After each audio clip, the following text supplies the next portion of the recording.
உலக அரசியல் வரலாற்றிலே மிக மிக முக்கியத்துவம் வாய்ந்த ஒரு தமிழக அரசியல்.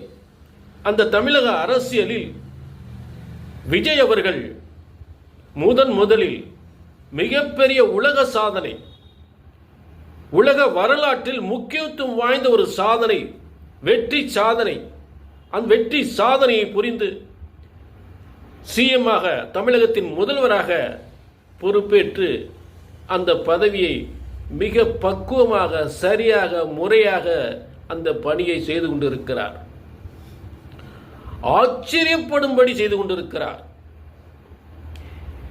சந்தர்ப்பம் எப்படா கிடைக்கும் என்று எதிர்பார்த்து கொண்டிருக்கிறார்கள்.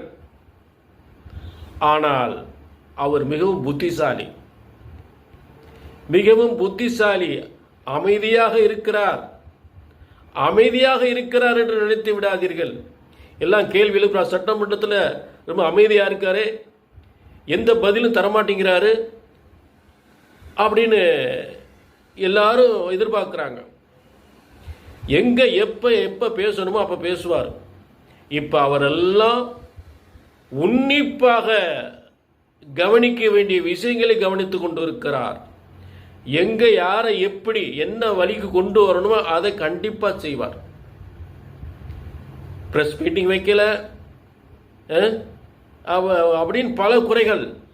என்ன ஒரு சட்டமன்றத்தில் அமைதியா இருக்காரு, எந்த பதிலும் பேச மாட்டேங்கிறாரு. பேச வேண்டிய பதிலை சரியாகத்தான் பேசிக் கொண்டிருக்கிறார். சரி, செய்ய வேண்டிய கடமை சரியாக செய்து கொண்டிருக்கிறார். உலக தலைவர்கள், உலக நாட்டின் தலைவர்கள் உற்று நோக்கி கொண்டிருக்கிறார்கள்.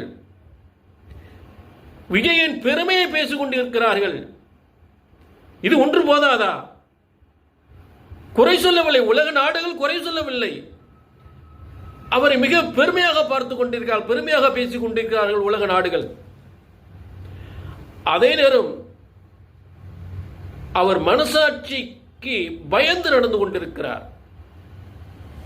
எல்லாரையும் அரவணைத்து செல்ல வேண்டும் என்று நினைக்கிறார். எல்லாருக்கும் நல்லது நடக்க வேண்டும் என்று நினைக்கிறார். சிறு குழந்தை முதல் பெரியவர் வரை எல்லாருக்கும் வேண்டிய ஒரு நல்ல கடமைகளை செய்ய வேண்டும் என்று நினைக்கிறார். அரசாங்க நிர்வாகத்தில் என்ன குறைபாடுகள் இருக்கின்றது ரொம்ப உன்னிப்பாக கவனிக்கிறார். அமைதியாக சிந்திக்கிறார். காலை வருகிறார், மாலை செல்கிறார். இடையில் எந்தவித மதிய உணவு அங்கே அருந்துகிறார், மதிய உணவை அங்கே உட்கொள்கிறார்.